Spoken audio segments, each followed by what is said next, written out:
علی بھائی اگلا سوال ہے، آپ نے اپنی ایک ویڈیو میں کہا کہ قرآن حکیم کی کل آیات 6666 نہیں ہیں، جبکہ دوسری جانب ہمارے اسکولز، کالجز اور دیگر کورسز کی کتابوں میں تو یہی لکھا ہے کہ قرآن حکیم کی کل آیات کی تعداد 6666 ہے۔ پلیز یہ تو بتا دیں کہ اگر یہ کاؤنٹنگ 6666 نہیں ہے تو پھر کتنی ہے؟ دیکھیں جی، یہ بھی ایک لمحہ فکری ہے ہم مسلمانوں کے لیے کہ وہ علماء جن کو ہم نے اس کام کے لیے پے کیا اور چندوں کے اوپر، قربانی کی کھالوں کے اوپر، زکوٰۃ اور صدقات کے اوپر، ہر حوالے پہ ہم نے ہر فورم پہ تمام مکاتب فکر کے علماء، بریلوی، دیوبندی، اہل حدیث اور ان کے مدارس کو سپورٹ کیا، لیکن اس کے اگینسٹ یہ اس امت کو، یہ ہمارے پاس جو اونلی ٹیکسٹ بک ہے، احادیث کی کتابیں تو ہماری ریفرنس کتابیں ہیں، یہ ہے ٹیکسٹ بک۔ سورۃ الانعام آیت نمبر 19 میں اللہ تعالیٰ نے فرمایا وَأُوحِيَ إِلَيَّ هَذَا الْقُرْآنُ لِأُنذِرَكُم بِهِ وَمَن بَلَغَ۔ اے نبی صلی اللہ علیہ وآلہ وسلم، آپ فرما دیجئے یہ قرآن مجھے اس لیے وحی کیا گیا تاکہ اس کے ذریعے میں تمہیں بھی ڈر سنا دوں آخرت کی جواب دہی کا، اور جس تک یہ کتاب پہنچ جائے وہ اسی کتاب کے ذریعے ڈر سنائے، علماء کی لکھی ہوئی کتابوں سے نہیں۔ یہ کتاب جو ہماری بنیادی ٹیکسٹ بک تھی، یہ کتاب جو ہماری انسٹرومنٹ آف دعوت تھی، لیکن ہمارے علماء اس کتاب کا بھی تعارف صحیح معنوں میں ہماری امت تک نہیں کروا سکے۔ پھر ہم اس لیے تو عرضی کرتے ہیں کہ مرنے سے پہلے اے مسلمان کر لے اس پہ غور، کتابوں کا خدا اور ہے، بابوں کا خدا اور۔ ہمارے بابوں نے ہمیں خدا کا تعارف وہ نہیں کروایا جو ان کتابوں میں تھا، جو اللہ کے محبوب صلی اللہ علیہ وآلہ وسلم نے ہمیں حجۃ الوداع پہ کروایا تھا، آپ صلی اللہ علیہ وآلہ وسلم نے غدیر خم پہ کروایا تھا۔ یہ نالج بھی یہ ہم تک ٹرانسفر نہیں کر سکے۔ ہم بھی جب کالجز اور یونیورسٹیز کے اندر پڑھتے رہے تو باقاعدہ ہمارے تو اسلامیات کے کورس کے اندر یہ سوال ہوتا تھا کہ قرآن حکیم کی کل آیات کتنی ہیں، تو یہ میرا خیال ہے قرآن سے متعلق جو سب سے آسان سوال ہوتا تھا وہ یہی ہوتا تھا کہ 4 دفعہ 6 ڈال دینا ہے، ٹیٹرا 6، 6666، 6666۔ کتنا بڑا ظلم ہے۔ آج تک کسی نے یہ کوشش نہیں کی کہ وہ گھر میں پڑے ہوئے مصحف کو کھولے اور اس میں سے ڈائریکٹ آیات گن لے کہ واقعی یہ آیات اتنی بنتی ہیں یا نہیں، اور یہ کوئی مشکل کام نہیں ہے۔ قرآن حکیم میں کل 114 صورتیں ہیں، جہاں پہ صورت کا آغاز ہوتا ہے نا، اس کے ٹائٹل کے اوپر یہ لکھا ہوتا ہے اس صورت کی اتنی آیات ہیں، تو آپ کو صرف 114 صفحے الٹنے پڑیں گے، سارا قرآن نہیں گو تھرو کرنا پڑے گا۔ سورۃ البقرہ سٹارٹ میں ہی ہے، اس کے اوپر لکھا ہوتا ہے یہ سورۃ البقرہ ہے، یہ مدنی صورت ہے، اس میں اتنی آیات ہیں، عربی میں بھی لکھا ہوتا ہے، اردو ترجمے میں بھی۔ اس کے بعد آپ ڈائریکٹ آل عمران پہ پہنچ جائیں، اس میں لکھا ہوگا یہ سورہ آل عمران بھی مدنی صورت ہے، اس میں اتنی آیات ہیں، وہ آپ جمع کرتے جائیں۔ میرا خیال ہے اگر آپ یہ کوارنٹین کا فائدہ اٹھائیں جو یہ کرونا کی وجہ سے ہے، تو گھر میں اگر آپ اپنے بچوں کو، بیوی کو ساتھ بٹھا کے ایک بار پریکٹس کر لیں، میرا خیال ہے آدھا پونا گھنٹہ لگے گا، تو آپ کو مرنے سے پہلے کم از کم یہ پتہ چل جائے گا کہ قرآن کی آیات کتنی ہیں۔ اس کے بعد آپ نے، میں نہیں کہتا کہ علماء پہ قنوت نازلہ پڑھنی ہے کہ انہوں نے آپ کو بنیادی انفارمیشن بھی صحیح نہیں بتائی ہے، آپ نے یہ کرنا ہے کہ بس ایک دفعہ کہہ دینا ہے کہ جی علی بھائی مرنے سے پہلے کر لیا ہے غور، واقعی کتابوں کا خدا اور ہے، بابوں کا خدا اور۔ تو یہ ہے وہ سچائی۔ تو آپ یہ کاؤنٹنگ کرنی شروع کریں گے تو میں آپ کو سسپینس دور کر دیتا ہوں، آپ کو پتہ چلے گا کہ قرآن حکیم کی کل آیات 6236 ہیں، ایکسکلوڈنگ بسم اللہ الرحمن الرحیم، یعنی سورت کے آغاز میں جو بسم اللہ شریف لکھی ہوتی ہے نا، اگر اس کو چھوڑ دیا جائے، وہ فصل کے لیے ہوتی ہے وہ مصحف کا حصہ قرآن کا، لیکن وہ سورت کا حصہ نہیں ہوتی۔ قرآن میں صرف ایک سورت ہے جس کا حصہ بسم اللہ ہے، وہ ہے سورۃ النمل آیت نمبر 30، اِنَّهُ مِن سُلَيْمَانَ وَإِنَّهُ بسم اللہ الرحمن الرحیم۔ جو ملکہ بلقیس نے کہا تھا نا کہ یہ ایک میرے پاس معزز خط آیا ہے اور یہ سلیمان کی طرف سے ہے اور اس کا آغاز ہو رہا ہے اللہ کے نام سے جو رحمان ہے اور رحیم ہے۔ یہ واحد موقع ہے جہاں پہ قرآن میں سورت کے اندر ایز اے آیت بسم اللہ آئی ہے. باقی جتنی دفعہ آئی ہے نا وہ سٹارٹ میں آئی ہے. سورۃ الفاتحہ کے سٹارٹ میں بھی بسم اللہ الرحمن الرحیم آئی ہے. اب اس میں جو اختلاف ہے نا کہ یہ بسم اللہ فاتحہ کا حصہ ہے یا نہیں، اس پہ الگ سے میرا ایک کلپ ریکارڈڈ موجود ہے. آپ یوٹیوب پہ جا کے رومن میں لکھیں کہ آپ بسم اللہ سورہ فاتحہ کا حصہ ہے، تو میں نے پوری ٹیکنیکل 15-20 منٹ میں بحث کی ہے. اس کا رزلٹ یہ ہے کہ یہ بسم اللہ سورۃ الفاتحہ کا حصہ نہیں ہے، یہ الگ سے قرآن کا مصحف کا حصہ ضرور ہے. اچھا، تو قرآن حکیم میں آپ دیکھیں گے کہ آپ کو ایک صورت ایسی ملے گی جو بغیر بسم اللہ کے بھی ہے. کون سی صورت؟ سورہ التوبہ. کیونکہ اس کا جو آغاز ہے وہ اتنا زبردست ہے، اتنے پیشن کے ساتھ ہے. براءۃ من اللہ ورسولہ، اعلان برات ہے اللہ کی جانب سے اور اس کے رسول کی جانب سے مشرکین عرب سے جو عہد ہے. 4 مہینے کا ٹائم ہے. 23 سالہ دعوت و دین ہمارے نبی نے. 4 مہینے کا ٹائم ہے. اس کے بعد پھر جہاں پہ پائے جاؤ گے قتل کیے جاؤ گے، عذاب استیصال آئے گا، یا جزیرہ نما عرب چھوڑ کے یہاں سے چلے جاؤ. جیسے اگلی امتوں پر انبیاء کے انکار کے اوپر عذاب استیصال آتا تھا. سورہ توبہ کی آیت نمبر 14 میں آیا کہ اس دفعہ عذاب استیصال کی شکل یہ ہوگی کہ صحابہ اکرام علیہم رضوان کی تلواریں تم پر مسلط ہوں گی اللہ کی طرف سے. جس طرح کہ اگلے زمانوں میں آسمان سے پتھر آتا تھا یا زمین میں غرق ہوتے تھے ہواؤں کے ذریعے، سمندر میں ڈوب کے. یہ نبی علیہ السلام کی ایک خصوصیت ہے کہ عذاب استیصال قتال کی شکل میں آیا. اسی طریقے سے اگلے انبیاء کا معجزہ جو دعوی نبوت والا ہوتا تھا وہ ٹینجیبل ہوتا تھا. عصا کا سانپ بن جانا، مردے کا زندہ ہو جانا. ہمارے نبی علیہ السلام کے بھی کئی ایک معجزات ہیں، لیکن دعوی نبوت والا معجزہ ایک ہے، یہ قرآن، جو سورۃ العنکبوت میں آیا کہ یہ نبی علیہ السلام کا معجزہ ہے. بخاری مسلم میں حدیث ہے کہ ہر نبی کو اللہ نے کوئی نہ کوئی معجزہ دیا اور اس پر ایمان لانے والے لوگوں کی تعداد ڈیپینڈ کرتی تھی اس نبی کو دیے گئے معجزے پر. مجھے اللہ نے وحی کا معجزہ دیا ہے. میں امید کرتا ہوں سب سے زیادہ متبعین قیامت والے دن میرے ہوں گے، کیونکہ میرا معجزہ سب سے بڑا ہے. تو ہمیں نظر بھی آ رہا ہے الحمدللہ. تو یہ اللہ کے محبوب صلی اللہ علیہ وآلہ وسلم کا معجزہ ایسا ہے جو قیامت تک کے لیے، کیونکہ آپ کی نبوت قیامت تک کے لیے، اب کسی نبی نے نہیں آنا. اگلے انبیاء کے معجزے کی ویڈیو کوئی نہیں دکھا سکتا. ہم اپنے نبی علیہ السلام کا معجزہ سب کو دکھا سکتے ہیں کہ یہ معجزہ ہے. اس وقت شاعری عروج پہ تھی. آپ ذرا دیکھیں اس زمانے کے بڑے بڑے شعراء نے کلام پھاڑ دیے اس کو پڑھ کے. آج سائنس اپنے عروج پہ ہے. قرآن کی کوئی ایک آیت بھی ایسی نہیں جو اسٹیبلش سائنس کے خلاف ہو. ہائپوتھیسز یا تھیوریز کی بات نہیں ہو رہی، اسٹیبلش سائنس. خیر یہ ایک میرا فیوریٹ ٹاپک ہے، اس پہ میری کئی ایک ویڈیوز ہیں، میں اس طرف نہیں جانا چاہتا. اصل بات کی طرف واپس آتے ہیں جو قرآن کی آیات کی تعداد کا مسئلہ تھا. تو یہ آپ کو یہ بھی انہوں نے صحیح نہیں بتایا. آپ بسم اللہ کے بغیر اگر کاؤنٹ کریں گے تو 6236 آیات بنیں گی، اور اگر بسم اللہ کو آپ کاؤنٹ کر لیں گے بیچ میں تو آپ کو 114 صورتیں ہیں، ان میں سے ایک صورت کا سٹارٹ تو بسم اللہ سے نہیں ہے، کیونکہ اس صورت میں اللہ تعالیٰ کے غضب والا جو ایلیمنٹ ہے وہ ڈومیننٹ ہے. اور یہی اس کی حکمت ہے کہ الرحمن الرحیم سے اسے شروع نہیں کیا گیا. اللہ کی وہ والی صفت جو ہے اس کو ڈومینیٹ نہیں کیا گیا. یعنی اکثر لوگ پوچھتے ہیں نا سورہ توبہ سے پہلے بسم اللہ کیوں نہیں ہے؟ اس کی ریزن یہ ہے کیونکہ وہ آخری صورتوں میں سے اور اس میں اللہ نے اعلان برات کی ہے. یہ اس کی ٹیکنیکل ریزن ہے. تو اس کو نکال دیں. باقی کتنی بسم اللہ بنی؟ 113. اچھا 114 ویسے بسم اللہ پوری ہیں قرآن میں، کیونکہ وہ جو 114ویں ہے نا وہ سورۃ النمل کی آیت نمبر 30 ہے. انہ من سلیمان و انہ بسم اللہ الرحمن الرحیم. الٹیمیٹلی اگر آپ گنیں گے تو 114 بسم اللہ ہے، 113 باہر اور ایک بیچ میں. اب وہ جو 113 باہر ہے نا وہ بھی آپ ایڈ کر لیں اگر 6236 میں، تو یہ ٹوٹل بنیں گی 6349. تو سر قرآن کی کل آیات کی تعداد اس مصحف کی روشنی میں اگر بسم اللہ کو آیت کے طور پر شمار کیا جائے تو بنتی ہیں 6349، 6349.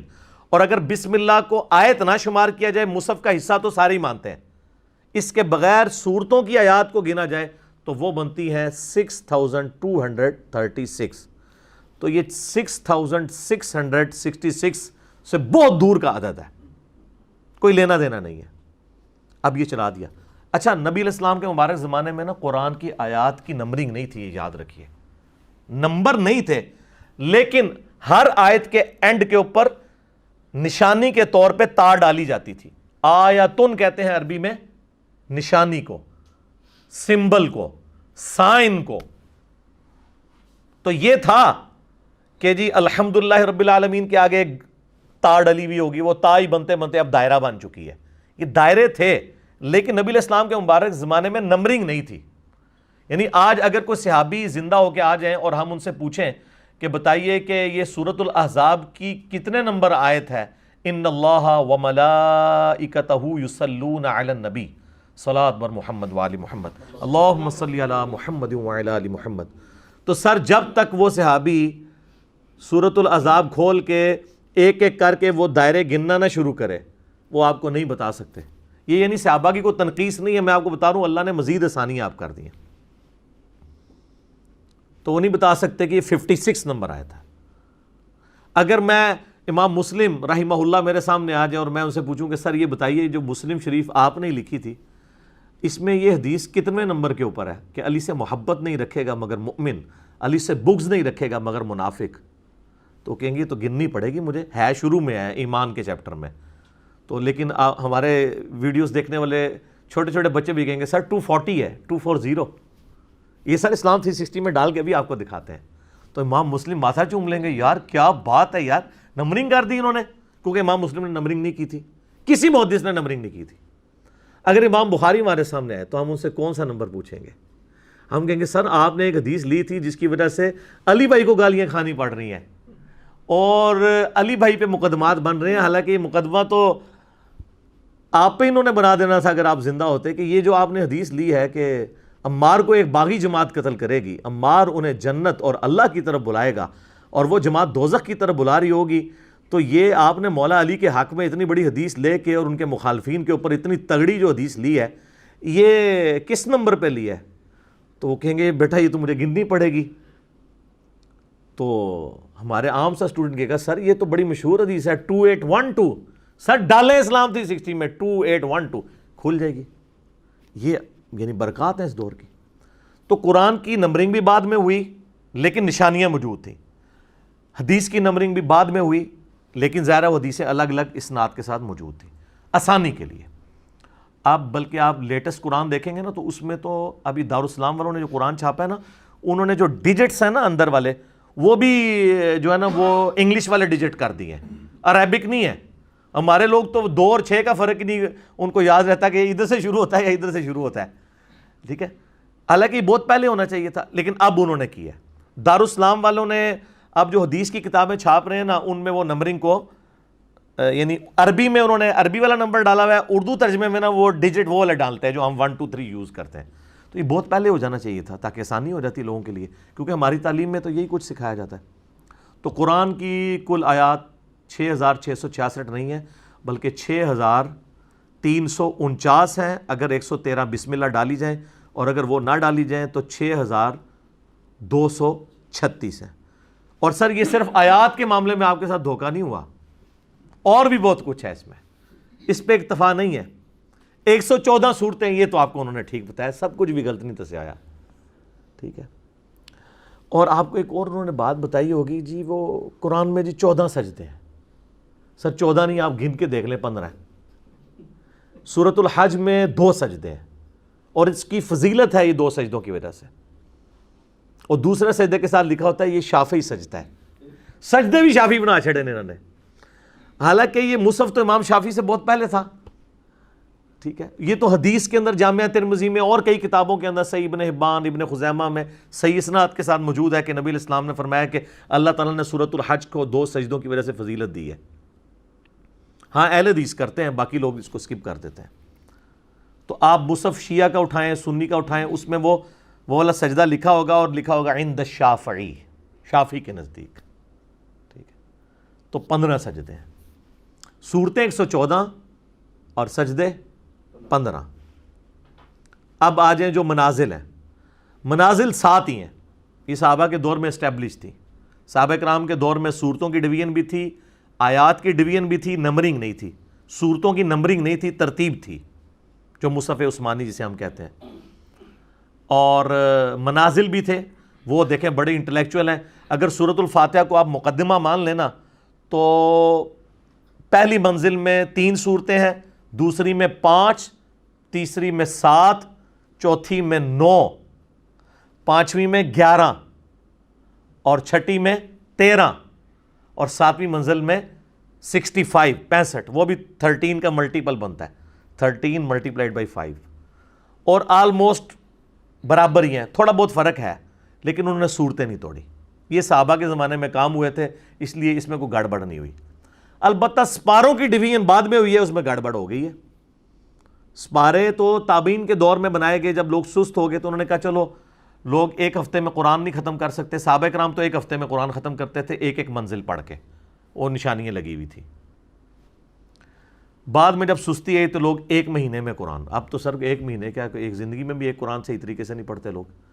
تو پھر جب سستی آئی تابعین کے دور میں تو ان کا روز کا ایک ہم ایسا کر لیں، جز بنا لیں کہ ہم ایک مہینے میں قرآن مکمل کریں. جز عربی میں وہی ہم پارا کہہ دیتے ہیں، اردو کے اندر فارسی میں، تو 30 پارے بن گئے آلموسٹ نبی علیہ السلام کی وفات کے آپ سمجھ لیں 60-70 سال کے بعد. اب وہ پارے چونکہ لوگوں نے بنائے تھے، میرا خیال ہے وہ کوئی بندہ انہوں نے کوئی ناڑی بٹھایا ہوا تھا اس میں، اس نے جناب میرا خیال ہے ایسے کیا ہوگا اور وہ صفحے گننے شروع کیے، برابر برابر کر کے اس نے 30 بنا دیے. اور اس میں ظلم یہ کر دیا کہ سورۃ الحجر آپ دیکھ لیں، پارہ نمبر 13 کی آخری آیت سورۃ الحجر کی پہلی آیت ہے، اور باقی پوری سورۃ الحجر پارہ نمبر 14 میں ہے. ایک لائن کا کیا ایڈوانٹیج اس نے لے لیا ہے، سورت توڑ دی. کیا ہی زبردست ہوتا کہ سورۃ الحجر سے ہی پارہ نمبر 14 کا آغاز ہو رہا ہوتا. ایک لائن کی آیت ہے، کوئی لائن یہ نہ سمجھے گا کوئی صفحے کی ہے، ایک لائن، پوری لائن بھی نہیں بنتی، وہ کھینچتان کے اسے لمبا کر کے لکھتے ہیں. آدھی لائن کی وہ آیت ہے، وہ انہوں نے پارہ نمبر 13 کے اینڈ پہ رکھی اور پورا پارہ نمبر 14 کے اندر باقی صورت ٹرانسفر کر دی. ان کو کیا مسئلہ تھا کہ مطلب یہ شروع نہیں کر سکتے تھے وہاں سے سورۃ الحجر کو؟ اگر یہ پارہ نمبر 14 کے سٹارٹ میں لے آتے تو اس میں کوئی پرابلم تھی ان کو؟ اعوذ باللہ من الشیطان الرجیم، بسم اللہ الرحمن الرحیم. آپ دیکھیں نا جی، آغاز میں تو کہتا ہوں بڑا مزہ آتا.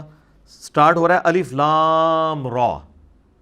ہو سکتا ہے انہوں نے کہا جی میں ان کو حروف مقطعات سے شروع کرنا پڑ رہا ہے اور یہ الف لام را سے ہمارا 14واں پارہ نہ شروع ہو، تو میں ان کو اس وقت اگر ہوتا یا یہ اب ہوتے تو میں ان کو پھکی دیتا کہ آلریڈی تم لوگوں نے ایک پارہ شروع تو کیا ہوا ہے ایسی چیز سے. یہ جو 26واں پارہ ہے وہ حامیم سے شروع ہو رہا ہے. اگر 26واں پارہ حامیم سے شروع ہو سکتا تھا سورۃ الاحقاف، تو یار 14واں پارہ الف لام را سے شروع نہیں ہو سکتا تھا؟ یہ کیا ظلم کیا ہے کہ چھوٹی سی ایک آیت انہوں نے پکڑ کے سورۃ الحجر کے ٹکڑے کر دیے. یہ آیت کتنی ہے سنیں، بسم اللہ الرحمن الرحیم. الف لام را تلک آیات الکتاب وقرآن مبین. بس 5-6 اس کے اندر کلمات ہیں، ایک لائن بھی پوری نہیں بنتی ہے، کھینچ کے لمبا کر کے اس کو ایک لائن میں لے کے آتے ہیں. آدھی لائن پونی لائن کی ایک آیت تھی، یہ اس میں ڈال دیتے. سورۃ الحجر کی آپ دیکھیں کل آیات ہیں 99، اس میں سے 98 آیات پارہ نمبر 14 میں ہے اور ایک آیت 13 میں ہے. یہ اسلام کی خدمت کی ہے جی. پھر ہم جب ان کو کہتے ہیں نا کہ یار یہ کیا ٹیکنیکلی مس ہینڈلنگ کی ہے، جب وہ گورا بھی اس کو انالائز کرتا کہتے ہیں یار یہ کیا ہوا ہے، تو ہم ان کو بتاتے ہیں یار یہ پاروں کی ڈویژن جو ہے نا یہ ہمارے بابوں کی ہے.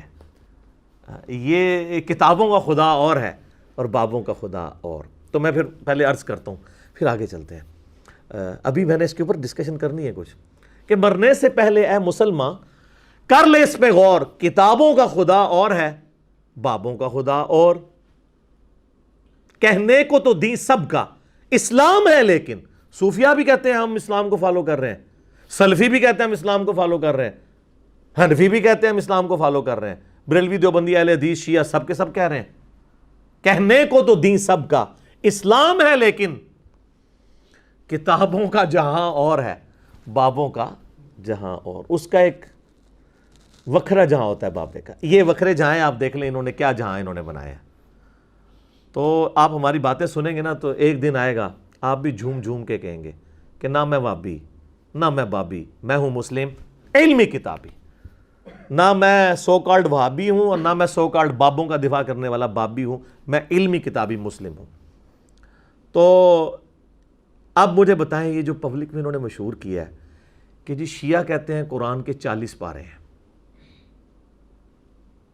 حالانکہ قرآن کے 30 پارے ہیں، حالانکہ قرآن کے 30 پارے بھی نہیں ہیں، وہ بھی مولویوں نے بابوں نے بنائے ہوئے ہیں۔ قرآن کی تو 114 سورتیں تھیں، 7 منازل تھیں، پارے تو بعد میں بنے، جو چیز بنی بعد میں اس کی بنیاد پہ کہہ رہی وہ کہتے ہیں 40 پارے ہیں اور ہم اہل سنت کہتے ہیں 30 پارے ہیں۔ اور سر 30 پارے بھی تو بعد میں ہیں، نبی علیہ السلام نے تو 30 پارے بنائے ہی نہیں ہیں، ورنہ یہ والا کام ہوا ہوتا کہ سورۃ الحجر کی 99 آیات میں سے 98 آیات پارہ نمبر 14 میں ہوتی اور ایک آیت جو ہے وہ ادھر ہوتی۔ ایک آیت سے کیا ایڈوانٹیج لیا ہے انہوں نے، سوائے قرآن کی خوبصورتی توڑ دی ہے۔ اسی طریقے سے جو رکوع ہے نا جی، رکوعوں کی تقسیم بھی بعد میں ہوئی ہے مضامین کے اعتبار سے۔ ایک سب ٹاپک سورت، آپ کو پتا ہے نا، آیات مل کے ایک سورت بناتی ہیں، ٹھیک ہے، اور وہ ایک پورا اللہ تعالیٰ کا ایک خطبہ ہوتا ہے، اس میں کئی ایک چھوٹے چھوٹے ٹاپکس ہوتے ہیں، ان کو بعد میں نا انہوں نے تابعین کے دور کے اندر ڈیفائن کیا۔ 558 رکوع ہیں قرآن میں ٹوٹل، وہ مضامین کے اعتبار سے ہوتا ہے۔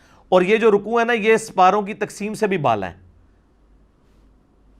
آپ دیکھیں گے کہ سورہ یاسین میں سٹارٹ میں آپ جب دوسرا رکوع دیکھیں گے نا، دوسرا رکوع شروع ہوتا ہے پارہ نمبر 22 میں اور ختم پارہ نمبر 23 میں ہوتا ہے۔ یہ نہیں ہے کہ پارہ اینڈ ہوا ہے تو رکوع ختم ہوا ہے، اس لیے کہ مضمون کمپلیٹ نہیں ہوا تھا، تو رکوع جا کے بعد میں۔ لیکن یہ کمال کی تقسیم ہے۔ مجھے چند ایک جگہ پہ اختلاف ہے رکوعوں کی تقسیم کے ساتھ کہ وہ مضمون اس میں اس طرح نہیں ہونا چاہیے تھا، لیکن اوورآل یہ بہت سمجھداری کے ساتھ ڈویژن کی ہے، کوئی شک نہیں اس کے اندر۔ ظاہر انسانی کوشش، آپ اختلاف رائے کر سکتے ہیں۔ تو پاروں کی تقسیم اور رکوعوں کی تقسیم بعد کی پیداوار ہے، تو جو چیز ہی بعد میں ہے اس کے اوپر جھگڑنا، پھر جعلی قصے کہانیاں بنانا کہ جی شیعہ کہتے ہیں 40 پارے، ہم کہتے ہیں 30 پارے۔ سر آپ بھی جو کہتے ہیں نا وہ بھی ویسے ہی کہہ رہے ہیں، پارے شارے تو بنے ہی بعد میں، یہ تو صورتیں تھیں، یہ تو آسانی کے لیے۔ آپ دیکھیں گے سعودیہ کے کئی قرآن ہیں، وہ اگر آپ وہ جو ان کے اپنے لوکل قرآن شروع ہوتے ہیں نا، تو وہ ہمارا تو پارہ شروع ہوتا ہے نا تو نئے پیج سے شروع ہوتا ہے، وہ پیج کے سینٹر سے بھی ان کا پارہ شروع ہو جاتا ہے، کیونکہ وہ اس تقسیم کو اس طریقے سے لے کے نہیں چل رہے ہوتے۔ پھر آگے یہاں پہ آپ دیکھیں گے ہمارے جو مصحف کی تقسیم میں آپ کو ہر پارہ بھی 4 حصوں میں ڈیوائیڈ ہوا ہے۔ 1/4 ہے جسے ہم ربع کہہ رہے ہوتے ہیں، چوتھا حصہ، ٹھیک ہے، پھر نصف آتا ہے، اس کے بعد جو ہے ثلث آتا ہے، پھر وہ کمپلیٹ ہوتا ہے۔ لیکن آپ عرب کے قرآن دیکھیں گے نا جو عربیوں کے ہیں، اس میں یہ والی تقسیم نہیں ہوئی ہوگی۔ ظاہر ہے یہ تو عربیوں کو تو پتہ ہے کہ یہ کیا ہے۔ اچھا ہمارے یہاں پہ کئی ایک صورتیں ہیں جن کے نام ہمیں زبانی یاد ہیں، لیکن آپ عرب ملکوں میں جائیں نا تو آپ وہاں قرآن کھولیں تو ان صورتوں کے نام ہی وہ نہیں ہوں گے، انہوں نے دوسرے نام لکھے ہوں گے، وہ بھی ثابت ہے۔ مثلا ہم یہاں سورۃ المؤمن کہتے ہیں، عرب کے لوگ اسے سورہ غافر کہتے ہیں، غافر کا لفظ بھی اس میں موجود ہے، المومن کا لفظ بھی موجود ہے۔ ہم کہتے ہیں سورہ بنی اسرائیل، عرب کے قرآن آپ دیکھیں گے تو لکھا ہوگا سورۃ الاسراء، سبحان الذی اسریٰ بعبدہ۔ ہم یہاں عجم میں کہتے ہیں سورہ حامیم السجدہ، عرب کے لوگ اسے کہتے ہیں سورہ فصلت، کتاب فصلت آیاتہ۔ تو یہ دو نام ہیں، لیکن عرب و عجم میں چاند ایک جگہ پہ فرق چل رہا ہے۔ ہم سورۃ الملک کہتے ہیں، حالانکہ سورہ تبارک بھی اس کے لیے استعمال ہوتا ہے، دونوں چلتے ہیں۔ تو پاروں کے اوپر یہ جھگڑتے رہے اور پاروں کی ڈویژن تو ہوئی بعد میں۔ اس کے بعد میں اپنے مسلمان بھائیوں اور بہنوں سے کہوں گا، کسی بھی فرقے کے ہیں، آج تک آپ میں سے کسی نے زحمت کی کہ کبھی شیعہ کی مسجد میں جا کے، جس کو آپ لوگ امام بارگاہ کہتے ہیں اور وہ اس کے اوپر پروٹیسٹ کرتے ہیں، وہ کہتے ہیں امام بارگاہ ہماری علیحدہ ہوتی ہے، ہم نے باہر لکھا ہوتا ہے مسجد و امام بارگاہ، ہم بھی اپنی عبادت گاہ کو مسجد ہی کہتے ہیں، وہ کہتے ہیں آپ ہم پہ تھوپ رہے ہیں، ٹھیک ہے۔ جس نے یہاں پہ مساجد کے ساتھ مزار بنے ہوئے ہوتے ہیں، تو اب کتنا ظلم ہے کہ آپ اس مسجد کو مزار کا نام دے دیں، وہ الگ ہوتی ہے۔ اس طرح ان کی جو امام بارگاہ والی ایکٹیویٹیز ہیں وہ الگ، ایک انہوں نے اس کے ساتھ ایڈجسنٹ بلڈنگ بنائی ہوئی ہوتی ہے، مسجد الگ ہی ہوتی ہے، اس لیے لکھا ہوتا ہے باہر مسجد و امام بارگاہ۔ اور بعض اوقات صرف امام بارگاہ ہوتی ہیں، وہ مسجدیں نہیں ہوتی، وہاں ان کی ایکٹیویٹیز ہوتی ہیں، جیسے آپ کی محفل میلاد ہوتی ہیں، ٹھیک ہے، اسی طریقے سے اور کانفرنسز ہوتی ہیں، ٹھیک ہے، جشن دیوبند کانفرنس، ٹھیک ہے، حقانیت اہل حدیث کانفرنس، اس کے لیے آپ نے کوئی میرج ہال وغیرہ رکھے ہوتے ہیں، اس طرح انہوں نے اپنی ایکٹیویٹیز کے لیے رکھے ہوئے ہیں۔ مسجد بال وہ بھی یوز کرتے ہیں۔ آج تک شیعہ کی مسجد میں جا کے کسی نے قرآن کھول کے پڑھا ہے؟ کہ قرآن کے وہ 30 پارے مانتے ہیں، 40 پارے، اس کو تو چھوڑ دیں، یہ تو بات ہی جعلی نکلی، پہلی تو بات پاروں والی، 114 صورتیں ہیں یا وہاں پہ کچھ اور ہیں۔ تو آپ حیران ہوں گے کہ سنی اور شیعہ کا ایک ہی قرآن ہے، ہینڈ رائٹنگ ایک ہے، کاتب ایک ہے۔ دمشق کا، سیریا کا ایک کاتب ہے جس کا نام ہے عثمان طٰہٰ حفظہ اللہ تعالی، 85 ایئرز پلس ان کی ایج ہے، ابھی زندہ ہے، جنہوں نے یہ قرآن لکھا جو بلو بائنڈنگ میں، خط نسخ جو ہمارا یہ سب کانٹیننٹ میں پڑھا جاتا ہے اس کے اعتبار سے یہاں چھپتا ہے، اور خط ریحان میں نا گرین بائنڈنگ میں جو عرب کا سٹائل ہے وہ بھی اسی بندے نے لکھا ہوا ہے، وہ وہاں سے چھپتا ہے۔ اور یہی قرآن سیم ریڈ بائنڈنگ میں ایران سے چھپتا ہے۔ میں نے ایران کے قرآن دیکھے ہیں، کوئی فرق نہیں۔ اور سعودیہ والوں نے تو یعنی کاتب کا نام نہیں لکھا، میں سمجھتا ہوں کہ یہ زیادتی کی ہے، لیکن ایران والوں کا آپ قرآن کھولیں، یقین کریں، انہوں نے باہر لکھا ہوتا ہے مصحف عثمان طٰہٰ، عثمان طٰہٰ کا لکھا ہوا۔ ہم جب جواد نقوی صاحب کو ملنے گئے تھے تو سارے بچوں نے جو مصحف اٹھائے ہوئے تھے، آپ نے دیکھا نہیں باہر لکھا تھا عثمان طٰہٰ کا نام، اتنا موٹا لکھا ہوا تھا۔ عثمان طٰہٰ نے لکھا، اور کمال لکھا۔ اس کی خوبی یہ ہے کہ اس کے ہر صفحے پہ آیت مکمل ہوتی ہے، کمال کام ہے یار۔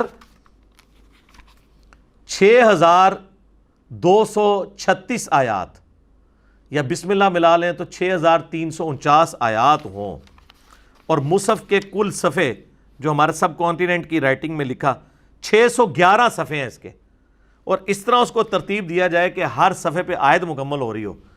کاتب کا کمال ہے نا، یہ بڑا پڑھا لکھا بندہ ہے۔ یہ 1988 میں ان کو سعودیہ بلایا گیا تھا شاہ فہد پرنٹنگ پریس کے لیے قرآن لکھنے کے لیے۔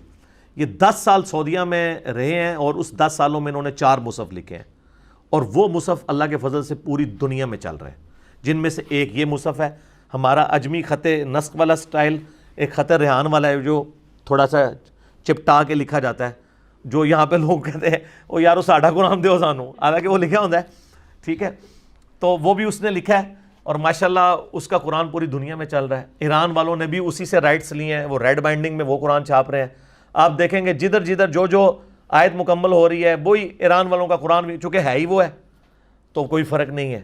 اور آپ کو بتایا گیا جی سنی شیعہ کا قرآن ہی الگ ہے، تو یہ بات بھی آپ کو غلط بتائی گئی، اور آپ نے اتنی مضبوطی کے ساتھ اس کو پکڑا۔ باقی میں ابھی وہ تعریف قرآن والے مسئلے پہ نہیں آیا، میں اگر آیا تو پھر آپ کو برا لگے گا۔ میرا یوٹیوب پہ ایک کلپ 1 ملین سے زیادہ لوگ دیکھ چکے ہیں۔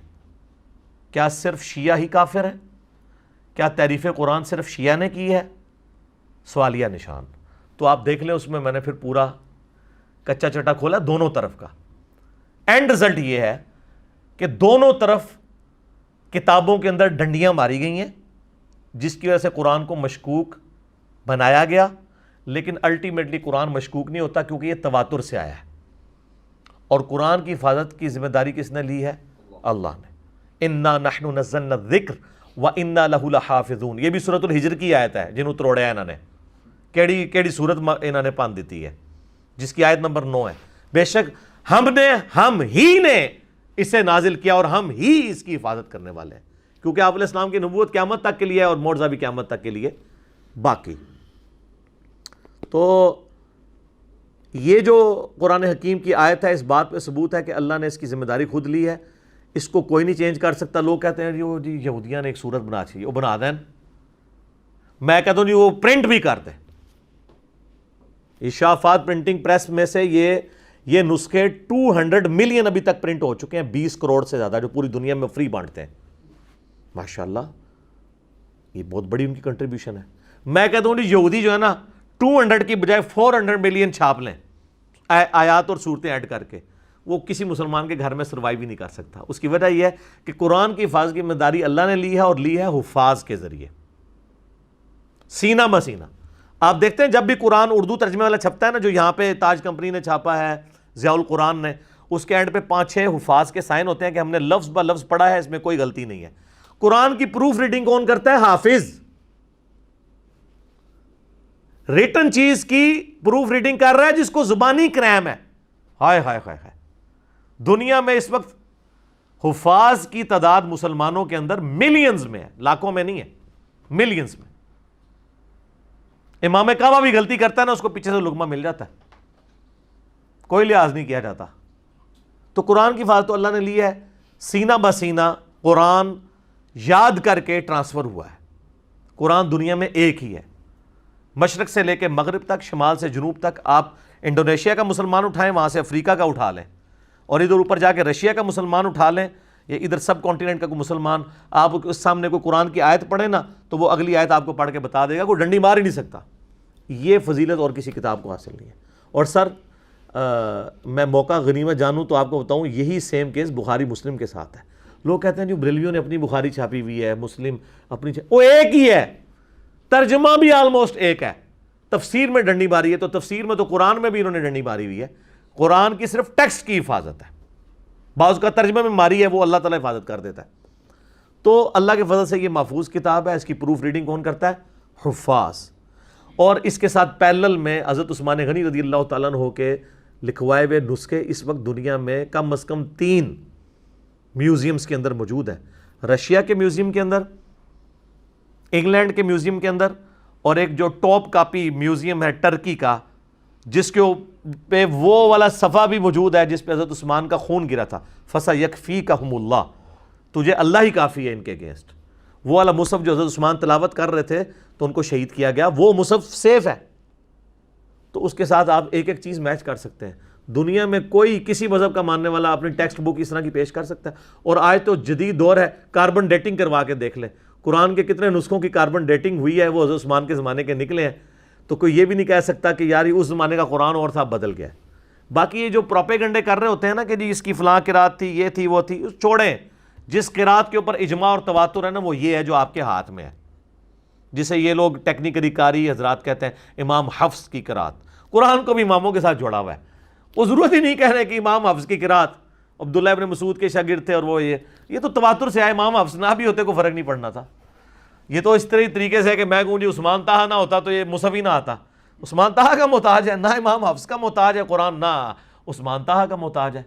بلکہ آپ مجھ سے پوچھیں تو میں تاج کمپنی کا جو قرآن لکھا ہے نا 16 سطری حفاظ والا, اس کا نام ہے 16 سطری, 16 لائنوں والا. سر اس کی رائٹنگ عثمان طہا سے بھی خوبصورت ہے. وہ پاکستان بننے سے پہلے لکھا گیا تھا. عرب کے لوگ بھی اس قرآن کی تعریف کرتے ہیں. یہاں پہ ہمارے پاس جب عرب کے حکمران آتے ہیں تو ہمارے پاکستانی ان کو نا وہ تاج کمپنی کے اس قرآن کو گفٹ کرتے ہیں جو حافظ پڑھتے ہیں. حافظوں کو زبانی نا ان کی ایک دماغ میں بھی ریل چل رہی ہوتی ہے کہ یہ آیت فلاں صفحے پہ فلاں جگہ پہ ہے. وہ جو انہوں نے کریم کیا ہے نا وہ 16 سطری قرآن ہے, 16 لائنوں والا. وہ لکھا ہوتا ہے حفاظ کے لیے. ہمارے سارے سب کانٹیننٹ میں وہی قرآن چلتا ہے. اس کی رائٹنگ بہت خوبصورت ہے. پھر اس کو کاپی کر کے ضیاء القرآن نے بھی 16 سطری بنایا, باقیوں نے بھی بنایا, قدرت اللہ والا کمپنی والوں نے بھی, اور لوگوں نے بھی. تو اللہ کا شکر ہے جی قرآن محفوظ ہے. یہ کسی مولوی کا, کسی بزرگ کا, کسی پیر کا, کسی محدث کا, کسی فقیہ کا, کسی امام کا محتاج نہیں, بلکہ اللہ نے اس کی حفاظت کا ذمہ لیا ہے. اور یہ جو اس طرح کے جو پروپیگنڈے ہوتے ہیں نا, یہ دیکھنے چاہیے کہ ان کے اندر کوئی ورت بھی ہے کہ نہیں. تو قرآن حکیم کی آیات کے والے سے بھی آپ کو غلط بتایا گیا, پاروں کے اعتبار سے بھی غلط بتایا گیا, صورتوں کی تعداد تو صحیح بتائی گئی ہے, بل صورتوں کے اندر جو کچھ لکھا ہے مضامین وہ تو ابھی تک نہیں بتا پا رہے. وہ ہم ہی چیخ چیخ کے کہہ رہے ہیں کہ سر کتابوں کا خدا اور ہے, بابوں کا خدا اور. جس خدا کا تعارف ان کتابوں سے ہوتا ہے, قرآن سے ہوتا ہے, وہ نہیں ہے جو آپ کو بابوں نے کروایا. بابوں نے تو اپنی مرضی کا خدا بنا کے آپ کے سامنے رکھا ہے.